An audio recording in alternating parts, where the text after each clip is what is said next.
Mellow? What got you interested to create Mellow in the first place? Gosh, yeah. So thanks for having me. So like really, really quick, so I don't bore your audience. About 10 years ago, I want to say, I started working on this thing called Mellow, which is essentially uh, what I wanted to do was to bring a really high quality Michelin level meal to a home cook as easily as microwaving a pizza. So at the time, I was a mechanical engineering student. I was big into food. I'd have been playing around with sous vide at that point, which is essentially like dunking food in a little water bath at very controlled temperatures. I've been playing around with it for a few years already, and I could tell that there was mainstream appeal in this way of cooking. There's something there, kind of like kind of like the iPhone in a sense. If you could just figure out how to fit the pieces of the puzzle around a core technology plus some enabling design choices around it, hard design choices, but still, you could make something that would be more valuable than the sum of its parts. And that turned out to be Mellow, which is essentially a robot that cooks for you. So you give it ingredients in these little plastic pouches. You say something like, I want a steak, medium rare, done at dinner time today or tomorrow or in a day. And it can cook, it can chill, it can do all sorts of juggling with the things you give it to make sure that you have something that's not fully cooked, but very close to being ready when you want it. So you can really put something super high quality on the table in 10, 15 minutes worth of work. So Wow. that was like the ethos behind it. God, I haven't done this pitch in maybe 5 years. So I retired from that company a while ago, and it's still fairly polished. I'm proud about that. That's excellent. So it's honestly, it's a great product. Anything that's food related, obviously, I helps to make food. But so to give your viewers more context, might as well give you a bit of the numbers around things, which obviously interest people in this podcast. So we had pre-orders in the realm of a few $1 million. Raised in the realm of tens of millions, 10 of millions, let's put it that way. And I left the business about, I want to say 4 years ago, and I've kind of lost track of it, but it's not gone phenomenal. We haven't pulled we haven't conquered the world like we wanted to. We haven't managed to put one in every countertop, which was the goal, is the goal. But we haven't like pulled a Juicero either. It hasn't gone down in flames, no scandals around it, except for one really bad review when it first came out. But like we managed to put devices out there and they're cooking for people and being useful. So that's great. So walk me through, so you raised money on, was it Kickstarter or Indiegogo? What platform? No, we actually rolled our own. We didn't use a platform. Okay, so you used your own website and you raised your own capital. What was your go-to strategy to build that audience, to build a community, to help you with that, the pre-orders part? Gosh. In our case, it was, I want to say we had it easy. And so like we rolled our own, we built our own pre-order website for a couple of reasons, but I would generally encourage people to go on Kickstarter or Indiegogo and not roll your own. It's unnecessary work in most cases. Hardware is a very broad space. Like when you talk about crowdfunding, you crowdfund all sorts of things. And even if you just narrow down into hardware crowdfunding, you'll have projects like our own, which can only really be built with a budget of tens of millions. There's no small version of what we were trying to do. And you've got things that will be closer to a, not to call out anyone, but like an espresso portafilter, a new type of silicone spatula, like some smaller thing that you can like build 1 or 2 pieces of tooling and get out there. And these are very different realities. It's not bimodal. There's a spectrum for sure, but it's very different to do something that is competing with an Electrolux or a Miele or the Tesla model that you absolutely need to get this huge chunk of money for, or something that you could reasonably produce with $10,000. These are very, very different realities. So we were on that part. We're on the Tesla part of the spectrum where we absolutely needed a huge chunk of money to get going. It made no sense to not. And so when we crowdfunded, we had $0.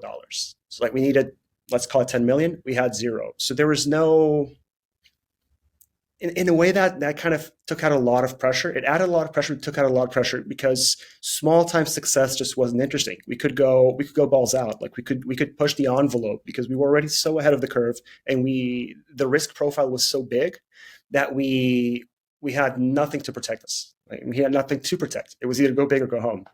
And I say we had it easy because on one hand, that decision was made for us. We had no access to capital whatsoever. So we needed crowdfunding to be a success. So let's just go for it. And we had a pretty differentiated product. Like it's one thing to try and sell like a very niche tool, like something that will, I mean, anything that your viewers are producing, I'm sure is potentially useful and good to have in this world.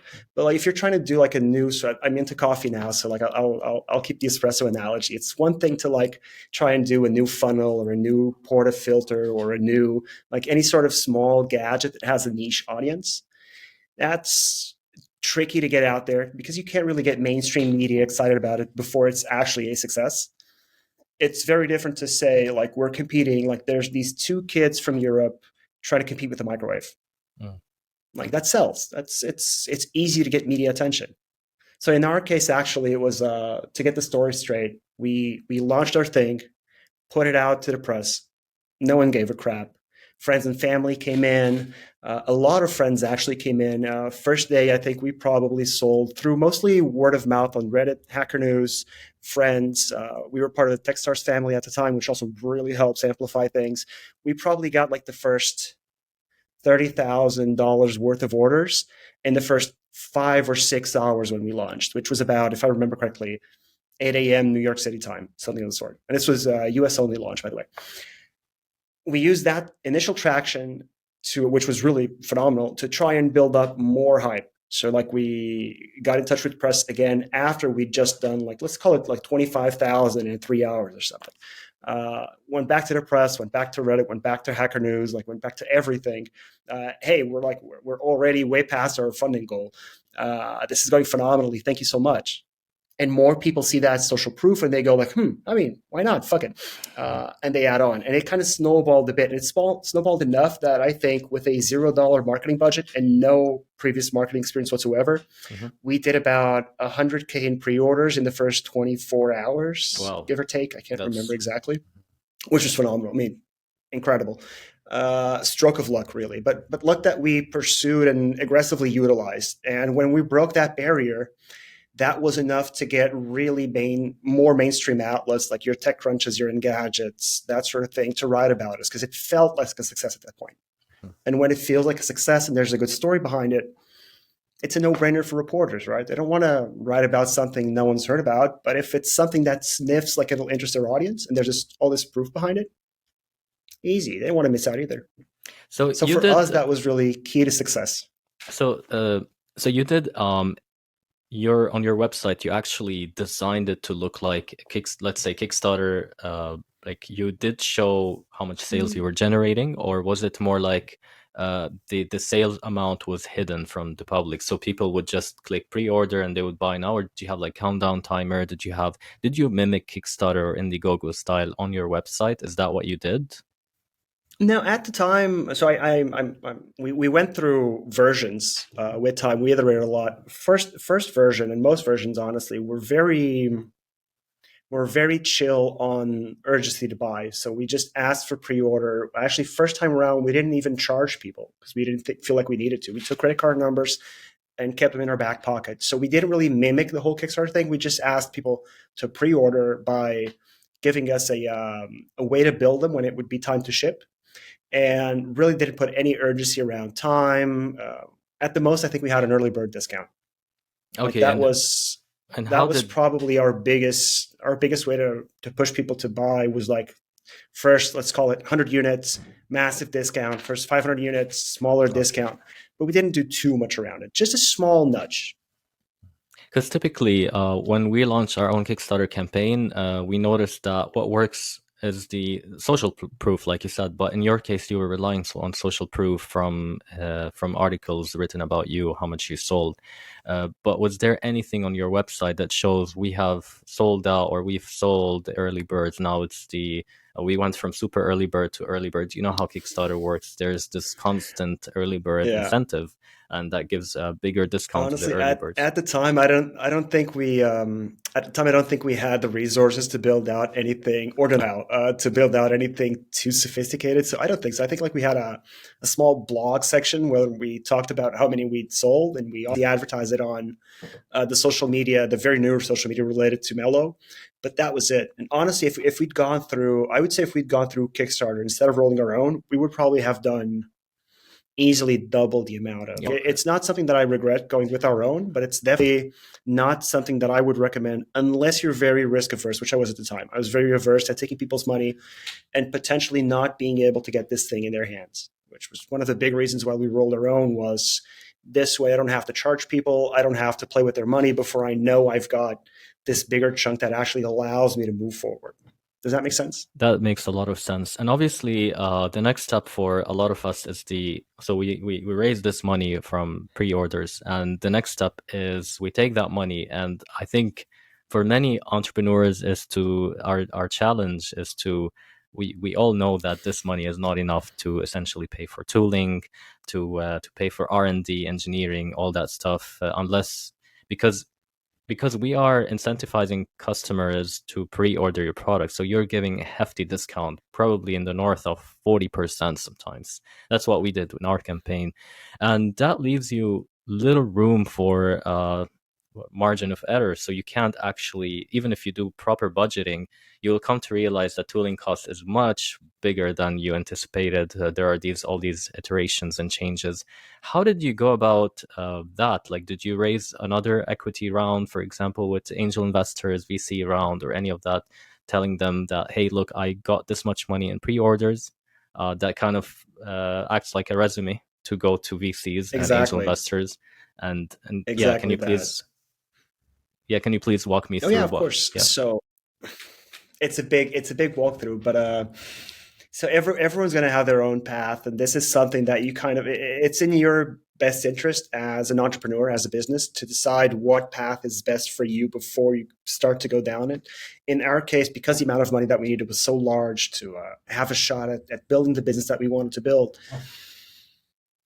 I mean, we always looked at crowdfunding not as the path forwards, but as the proof of concept, the proof of market hey, people want this. So we could go back to investors that we chatted already and new investors and go like, people do want this. Like there's no room for error. I mean, you can doubt my qualifications. You can doubt if the product's good enough, but you can't doubt the market appeal. Right. And before we'd done crowdfunding, much before, that had always been the biggest barrier, especially with venture capital. That we always hit on the button of, you're doing something so innovative, I've got no clue if people are going to want it or not. And I had no good answer. Like, you can point at surveys, you can point at like Google Trends. It's not convincing. And I actually had a VC here in Lisbon, and I'm not going to name because they're still in the game, who actually encouraged me after a bunch of meetings, like a bunch of back and forth before we'd gone on crowdfunding, much before. After like speaking about a few million and going through like all the partners, et cetera, they actually sat us down, had this very grave look in their face and went, look, we'd love to invest. You guys look phenomenal, very promising. We're still skeptical of the market appeal. So what I want you to do is this: open a restaurant, use your thing to cook in the restaurant. If in 5 years the restaurant's a success, we'll invest. Which made me, looking back, makes me very embarrassed for the Lisbon tech scene, point one, which hasn't changed, I think, that much. That's the quality of investor you can get here sometimes. Generally in Europe, people are very risk averse, but this just takes it to I don't know. It was a struggle. So we definitely needed something. It was very obvious to us that we needed something that said, this thing can go now. Like, it's time. Right. It really is time. And crowdfunding was phenomenal. So we took that traction and essentially, so we didn't charge anyone, which made me feel a lot better about things in general. But we took what little money we had left and we essentially moved the business to San Francisco immediately. As soon as we hit a decent, like what seemed like a decent enough funding goal, to put it that way, as soon as it seemed momentum was starting to keel over, we sort of shut off the efforts and just went, look, we've got proof. Let's start sending out emails. Let's start setting up meetings. Let's go. And we ended up raising in tranches, not everything at once, but somewhere in the realm of 10 million, let's call it, between VCs, angel investors, crowdfunding or pre-sales, as I prefer, factory credit, which was also a huge help in our case, enough to really build a business and not just be two or three kids trying to get something going. This is going to depend heavily on what you're trying to crowdfund, right? Mm-hmm. So you raised money on the website. You got investment from angel investors and VCs. And during that period between the time where you got the proof of concept that you wanted and raising capital obviously takes time, what was the first thing you did with that money you got from the website? Was it the tooling? Was it the R&D? Was it obviously? So nothing. So that's a big point. Like in our case, it's a very big difference to most people. We made a big point of not touching a customer's dime before we had enough money in our pocket to honestly. So that this is a difference. Yes. Okay, so that's a very big difference between pre-orders and crowdfunding, and something that I would urge like anyone who's interested in doing crowdfunding to make a decision. There's no ethical barrier to saying to your customers to be, look, we're taking this money for development. Like that's totally fine on Indiegogo, on Kickstarter, on your own website. Like it's totally fine to say. So it's perfectly fine to say like we need this money to continue development. We think it's going to be enough, and we're going to get to this, and that. And you'll get your unit out of after X amount of time. No problem. In our case, we didn't want to have that conversation since it was such a huge chunk of change that we thought we were going to need. So we just kind of disregarded it. But it's perfectly fine. And what you need the money for will dictate what your next step is. In our case, it was plane tickets with our own money and the cheapest and worst Airbnb we could find in West Oakland at like $30 a night. But it's going to be very different from person to person. It was, for us, it was like sleep on the, it had been for a while, sleep on the couch / friend's floor time. Wow. And it was fine, right? And after we got some VC cash, then we could start like building. In our case, our first step, so to say, after we got money in, was to build out a team. So like so like that was probably in our case like the thing that made the most difference. We needed many different expertises to get this thing off the ground. So we had to get designers in, we had to get electrical engineers in, software engineers in. It was pure R&D. Or the D part. The R part was done. The D part was to be done. Is that a good answer? It's a great answer.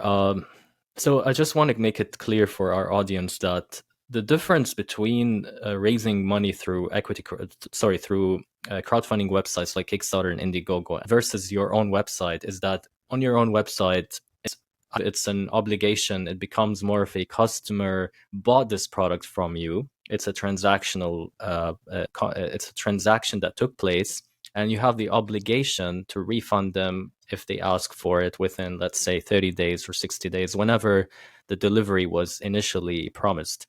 Whereas the crowdfunding gives the entrepreneur a little bit of a buffer in terms of the obligation part. You still have to deliver. You still, because your reputation is at stake, obviously. We've seen what happened with some big names on Kickstarter. They didn't deliver, and their personal name got trashed, unfortunately. And they've raised tens of millions on Kickstarter. Can't mention names, but these are big guys. And I don't know the reason why they didn't end up delivering, because they had a great product, they had a great story, and they raised enough capital to actually kickstart this project. And I just wanted to make it clear for the audience that the website crowdfunding is a direct purchase from the supplier, and the supplier is obliged within the time frame, or they have to issue a refund legally. Kickstarter and Indiegogo, they inform the backers that this is a risky investment. You are investing in this product. You're helping entrepreneurs to bring it to life, but there's a huge risk it might not come to life. You played it safe. You didn't touch people's money, which is the smart thing to do. And you were like, I'm going to use this as a leverage to go to investors. First question they ask is, do you have any sales? Do you have any track record? So you did it in a very risk-averse way to get what the capital needed to actually kickstart the project. And So there's going to be a different answer to everyone, right? It's mm, for it's you can learn as much as you should learn as much as possible from others people's successes and mistakes, but there's always your case is your case, right? You're always going to have to find what's best for you and your product and have a clear idea of what sort of capital needs you have. Is it 30K or is it 3 million? And act accordingly, right? There's always a path forward yeah. as long as you're still convinced there's a path forward, there's probably a path forwards. But it's, yeah, you've got to tease it out. In our case, it turned out phenomenally, but we were lecturers that we were in discussions with. We got invited to present to much larger manufacturers than we ever thought possible, because our project was so complex that they thought they could learn from it. It was so close to Wow. impossible. It's so on the edge of what could be manufactured. And this is not a good thing. This is very far from being a good thing. That they wanted to bring us To on learn on your board, behalf. not to learn on our behalf and use that knowledge for other customers. I mean, we visited a very big manufacturer that had so their campus was about 25 soccer stadiums all put together. Like they manufactured appliances Wow. for every major corporation. Like we would have been their smallest customer by something like 2 orders or 3 orders of magnitude. They usually take $1 billion projects, and here we were with $1 million project. And they sat us down. And they went like, "This is really interesting. Like we've never manufactured anything like this before." Like they had machines that were so sophisticated there that they needed. This was in China. They needed approval from the Chinese government to move these machines by even a millimeter inside the factory floor, because they could be used to produce to manufacture weaponry, high Wow. grades, high Wow. tech weaponry. So these amazing roboticized 5-axis CNC cutters and things of that nature that were so specific, so precise, so good that they were classified. Like that was the level these guys were at. And they met us, like the factory, the CEO met us and spent almost the whole afternoon with us. Top engineers, like they threw oodles of resources at us, simply because our stuff was so on the bleeding edge, which is insane looking back at it. I'm Like if actually curious to know a lot in tooling. when you hired people, you hired obviously mechanical engineers, electrical engineers. Did you hire in-house? Did you outsource? There's a lot of websites like Upwork and others, Fiverr, that where you've got this talent available, but for a much cheaper cost. Uh, did you have it in-house? I just wanted to know what were the salaries like? What was the like? You were probably bleeding so fast because of the overhead costs. And did you have somebody just allocated towards tooling? Because I know there's so many. Because mechanical engineers can only design up to a certain point, but then there's the injection molding tooling design, which is typically done in China at a factory somewhere where they have someone who specializes in tooling design. So can you please walk us through, was it done in-house, that tooling design, or was it outsourced, or was it done in the factory itself? So 50-50. So you're right. We had in-house people for most things, for everything critical, for almost every function. We were trying to build a company, not a project. So we had, thankfully at that point, the resources to give people stability, not too much stability, but enough stability. So we had most specialties in-house, some via freelance contracts for one reason or another, but everyone's steady state with us, with very good salaries. I want to say for the Lisbon region at the time. Can't disclose the actual salary, but Right, for right. an engineer, a youngish engineer in Lisbon, I think you were generally doing pretty well with us compared to the local environment, which was also a good thing about having one foot on this side of the Atlantic, was access to very qualified, very good personnel at a very reasonable cost Right. compared to, say, Toronto or New York. Right, phenomenal use of capital, and it happens that Portugal has a very developed high tech tooling industry. So the mechanical designers and engineers, and I have to start the designer part as well. Like we had a big focus on design, not as a veneer, as the appearance of things, but how things function and are built. All of our product designers had a very good grasp of the engineering part of things, which means that from day one, we were designing looks, functions, parts to be manufactured. We didn't design the tooling in-house, so to say, because it was so complex to design and build that it had to be in partnership with the All manufacturer. right. There was no way we were going to design final parts without knowing the specific the specific machine that was going to produce the machine that was going to produce the part. It was so like the whole thing was so complex that it had to be a partnership. But we did a phenomenal, my team did a phenomenal job doing everything up to the last stage of manufacturing, and everything else was done in partnership without consultants, in partnership with the manufacturer. So it was very much, as soon as the actual final manufacturer came on board, it was very much a team effort, which is also adversarial to a point, because they'll always overpromise a little bit to get your business, even if they're much bigger than you are. And then you kind of have to figure out how to design for their capabilities, figure out some things that need to be outsourced. If you have a really good manufacturer, they'll be very honest about what they can and cannot do. And you've got to find a compromise between your design and what's manufacturable at their specific site, which is honestly, that in itself can be a year or two easily. It's an insane amount of work, an insane amount of money, an insane amount of politics. It's just complicated to get attention. In our case, like we had this going forwards. We were such an attractive project. Like when you say to people you want to go to the moon, they generally try to support you. Right? It's exciting. Right. It's exciting to be part of something, even as a technical person. Like if you're designing tooling all your life, like at a certain point, like a plastic part is a plastic part. But when you're made feel like you are part of a larger effort, like something that will take humanity, not to polish my own boots too much, but that will take humanity just like an inch, not a step, but an inch forward. Like you're expanding, you're being part of expanding the frontier of human capability. That's exciting. Like it gets you to go the extra effort. It brings people on board. And from day zero, we had that. We were very lucky to have that. Like we were doing something ambitious enough and exciting enough that people wanted to contribute. And that goes down to the specific engineers at specific manufacturing sites in China. Like they wanted to do the best job possible. How long did it take from R&D to prototyping to tooling manufacturing? What was the timeline? It's such a blur at this point. I want to say a few years. Let's just more than 2, less than 5. Let's break it down. R&D, just R&D. How long did that take?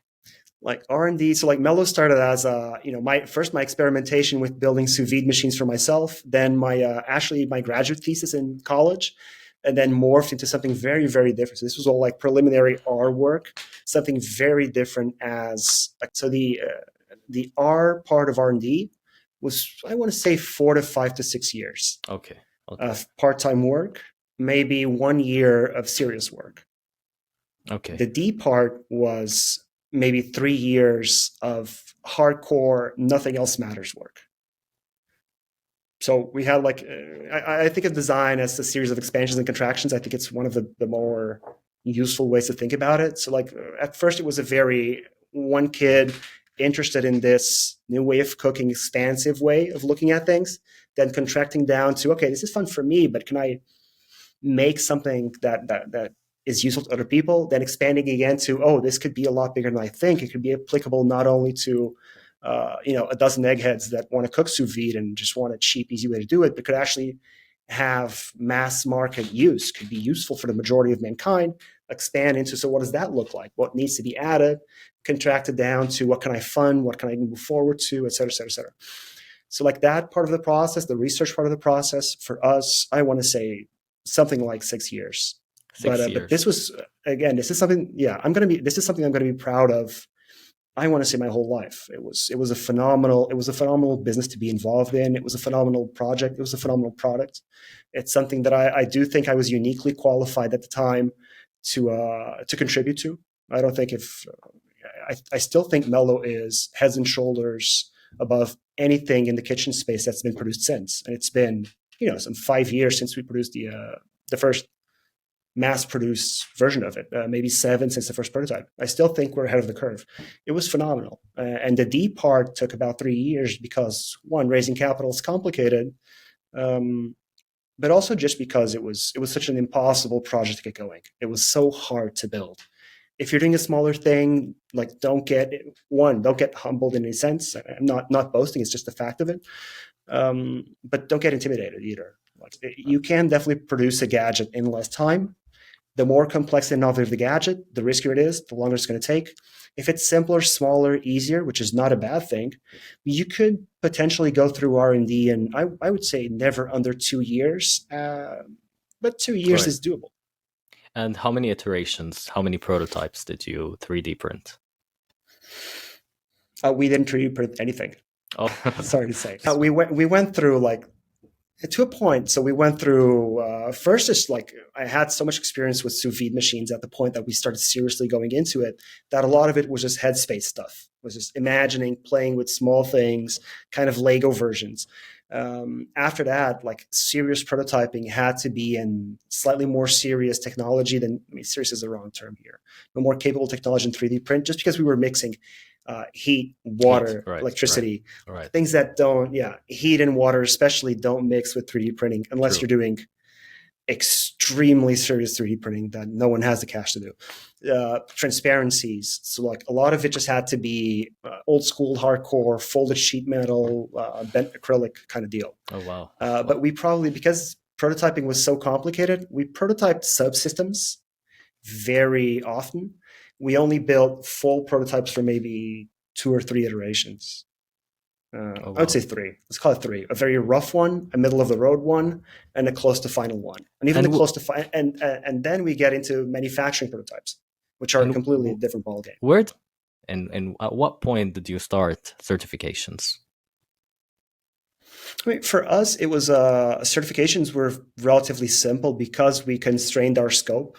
We were only selling in the US, which immediately, compared to, say, Europe, completely wipes the board clean of certifications. There's no big, it's a free-for-all, right? For almost everything, which was shocking to me at the time, learning that there was no real standard that we needed to comply with safety-wise to sell this thing in the US. So it's kind of bizarre, but okay, we're going to design and manufacture it well enough, so no big problem. So from a safety point of view, electrical point of view, et cetera, just like do a good job and you're done.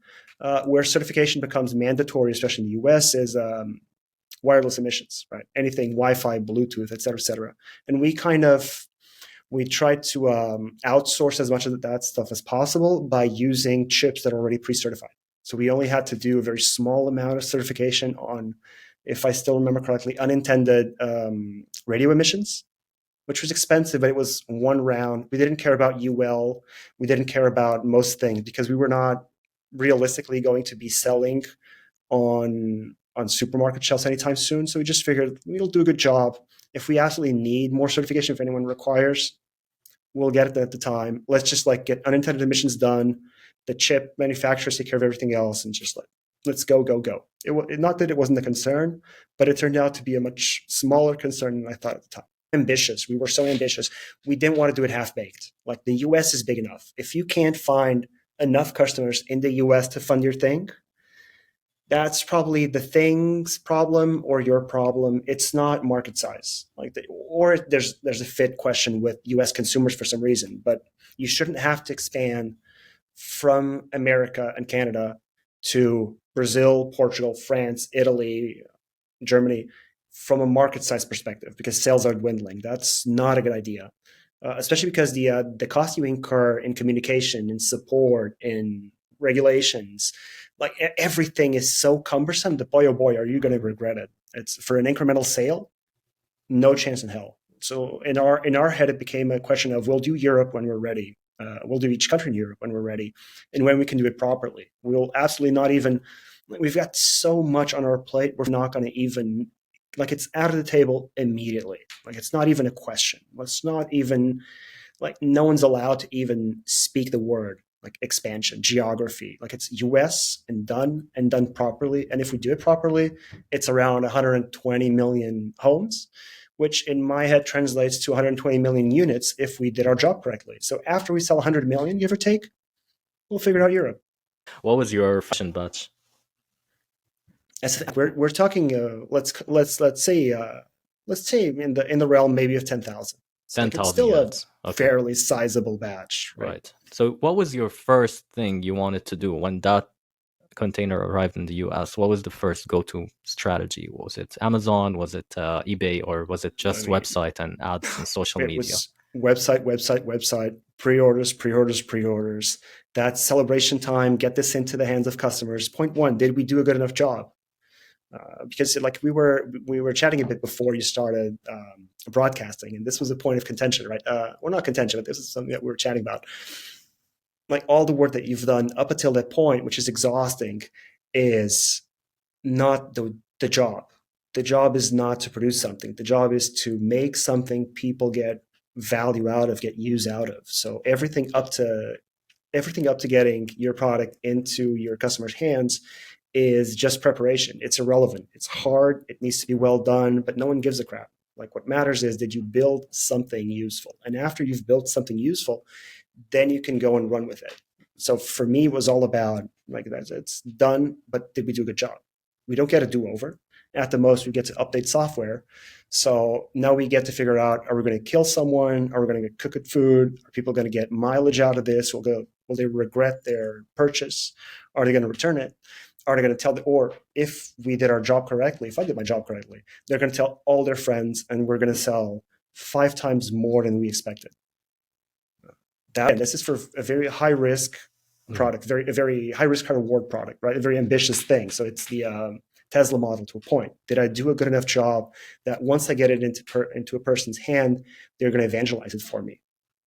How long did it take to sell those 10,000 units? And was it a mix of social media ads, paid ads, or did you also rely on PR as a go-to marketing strategy? So that was mostly, I think 10,000 was in the ballpark of our pre-orders, give or take. Don't quote me too much on that.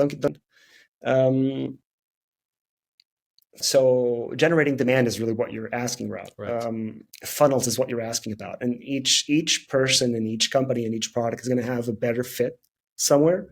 We were built almost entirely around an ad-based model up to the point of shipping units. It was very much spend money on ads, get cash in, use not even cash in, get pre-order in, put it in the book, use VC or at a certain point customers' money to build the thing, ship it out. It was a very positive cash flow. It was we were paid by customers at a certain point, maybe 6 months before they got their stuff. So it was very virtuous from a business point of view. It was expensive, but our stuff was expensive, so we could justify having a very small margin as long as we were growing.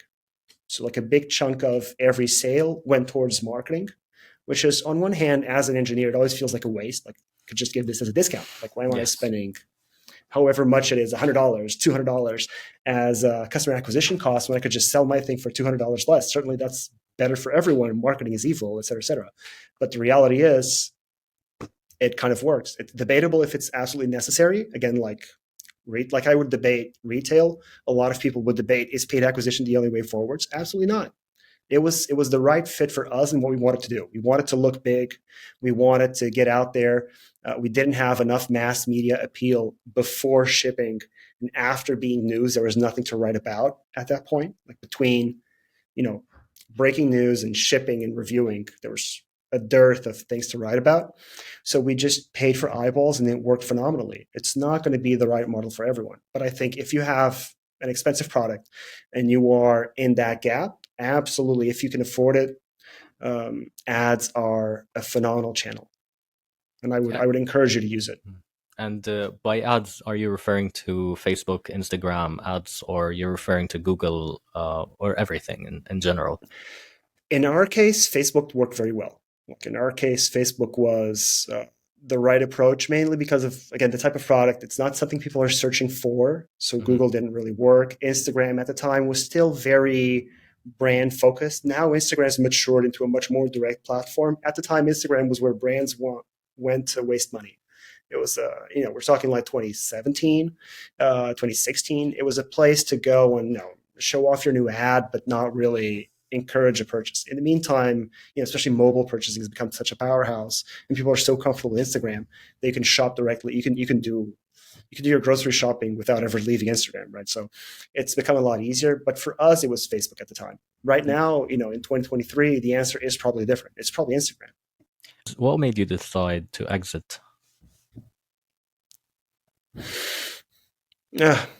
A combination of things, but it just, my skills had run its course, right? Personally, it was time for more experienced management to come on board.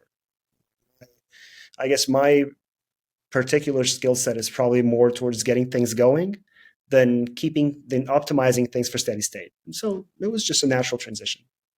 Facts in my particular skill set started showing enough that it made sense to transition to someone with more experience when things are already well mapped out. Right? I was a good leader while things were completely new. And when things are not completely new anymore, like at this point, I was like 30 years old. Like, I don't know, maybe I just couldn't grow into that role quickly enough to satisfy the business. It wasn't. I'll take that as personal failure, right? It was hard, but not that hard. You've got to separate the person from the role, which is something that I would encourage every entrepreneur with doing. Like, you're all phenomenal, I'm sure. You all have the capacity to be phenomenal. I'm still to meet someone that I don't think, with the right circumstances, could not build themselves into a lion of a business owner. Like, we definitely all have that capability in the right circumstance, but at a certain point, your own individual flaws and limitations will pop up, and I think mine were much to do with that transition into a business leader and not someone just like carving out in the jungle. What happened to at that time, it was what it was. Sorry, what happened to Mellow after you left? Honestly, yeah. After you left, honestly, that was part of divesting myself from the project or the company. I'm not super sure. I essentially stopped communication. I didn't want to pollute things. Right? It's transitions are easier when they're clean cut. So I essentially divorced myself from everything that happened from, let's say, 2017 on. I kept tabs via their social media, but I had very little insider access, which was by design. It just felt like the right thing. To have one step in and one step out would have been, I think, worse for everyone. Or do you have any regrets? Yeah, I probably should. We all should. More of around personal failures than anything business-wise. Business-wise, I was very lucky. With Mellow, I was phenomenally lucky. Like, I won't say it's a once-in-a-lifetime thing, but it took a lot of goodwill and a lot of effort from a lot of people for me to have the opportunity to contribute in a unique way. Like, I felt like I did the most I could with what I had, which is really all you can ask out of anyone, right? And it's all that I'm going to ask of myself. I did everything possible that I was. What's the word here? Anything. I did everything that I could to make it a success and to make something useful and valuable to everyone involved. More than that, what could I have done? Definitely could have done different decisions here and there, but hindsight and all that, right? I don't think you should judge yourself too harshly on that regard. You should judge your moral failures, but that's it pretty much. Do you have any engineering background that helped you throughout the process of developing the device? Oh, absolutely. I'm a mechanical engineer, a product engineer by trade. Yeah, which plays into my strengths, right? So that's Mellow was a project that I felt relatively comfortable with in that sense. Other people will have different strengths, right? Maybe you have a product idea and you're a lawyer. So definitely mechanical design is not going to be your forte. You probably need to outsource that or get someone in. Like, you're going to have to figure out a way to get your gizmo working and be manufacturable. But I've met, especially since I left Mellow, I've had more time to advise people one-on-one, just help people out as I've been helped out, pretty much regardless of what I thought their chances of success or their background could be. I don't think I've been stingy with helping. I've tried to help everyone that I find needs help, including people that had no background whatsoever in products or product design, but from personal experience, people who are completely outside the industries that they were trying to get into. From personal necessity and personal experimentation, these people had phenomenal ideas for products, and they just needed to kind of, whatever skill set they had. Some people were great in communication. Some people were lawyers, actually, and they could do the legal part very easily. But the mechanical part was complicated. For me, it was the other way around. Not that the mechanical was easy, but it was accessible. I could understand it. Everything else I had to learn as I went along. And everyone's going to have a different path in that sense. And you really have to figure out a way that functions for you, right? It's no good. Like, listening to my advice if you're not mechanical is fine, but it's probably not going to be completely applicable. Like, I went about things in a very analytical, methodical way because I'm a very analytical, methodical person. If you're more intuitive or if you're more social, my advice is probably not going to fit your path. you're going to need to find someone who's a bit more like you to try and learn and copy from. And I think that's something to keep in mind. Like, always play to your strengths. No, don't play to your weaknesses. If a company were to come and offer to buy out Mellow upright, if you were still the founder and CEO of Mellow, would you sell it? Probably not a chance. No. I was never. I mean, we had opportunities. Say, it was in a lot of senses, it was always go big or go home. If I thought it would be a good home, if I thought it would be in good hands and be able to, if they were to leverage the product and do more with it than I thought we could, absolutely. But I just never saw the limits. I was unlucky to not bump into the limits of growth as a startup. Like, when you get to, let's pull that one out again. When you get to Tesla's level, you've hit the limit. You might need to find a buyer who you can leverage. But before you hit that limit, I mean, what's stopping you? There's so many scalable systems out there. Like, is it finance? You can raise $1 billion these days. That's not a problem. So finance is not a problem. Is it manufacturing? I mean, Apple outsources their manufacturing. So if you can always tap Foxconn, you don't need to be absorbed into GE for that. What is it? Industry connections? Possibly. Talent? There's enough talent out there. I don't know. I would. Really depends on your personal financial situation and what you want out of your thing. But if you can, just stick with it as long as possible.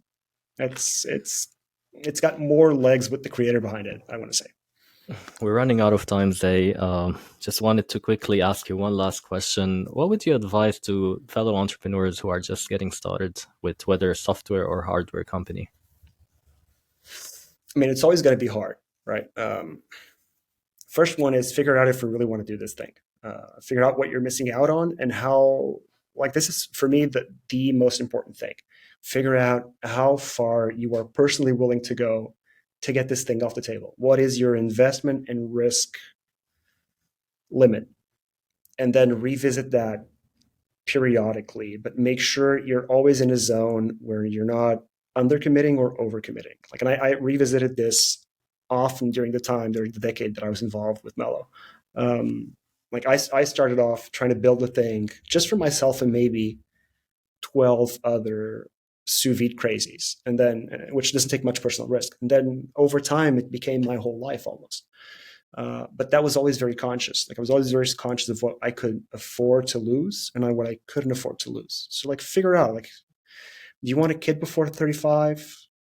I mean, watch out. Can you afford to lose 4 or 5 years of productive career time? Is this going to be a return for you, or is it financially ruinous? Can you afford 20K in credit card debt for the first prototype pursuit? Like, make sure that you're always operating in boundaries where you can sleep at night, right? You're going at it with everything you can, but not more than that. That's my, like, number one super golden top tip. Don't go full tilt unless you have previously decided a moment of insanity that is exactly what you want to do. And please, please, please do not use your credit card without speaking to your significant other. Don't, like, throw away the house on something that the family's not committed on. I'm not talking to you specifically. I don't know your situation. But that would be my number one tip. If you're still a kid, if you're still in college, out of college, it's easy. Like, I've advised people who were, at the time, 80 something years old, and they were still trying to build a new thing, a very different thing from what they've done previously. Like, when you're 84 and not in great health, like, you really learn to, like, you're counting your days, right? You really have a very narrow risk profile. You can't take out a mortgage if you think you're going to be living out in the street when you're 85 and not 84. So, like, figure that out and stick in your lane. That's a great advice. Thank you, Zay. Appreciate your time.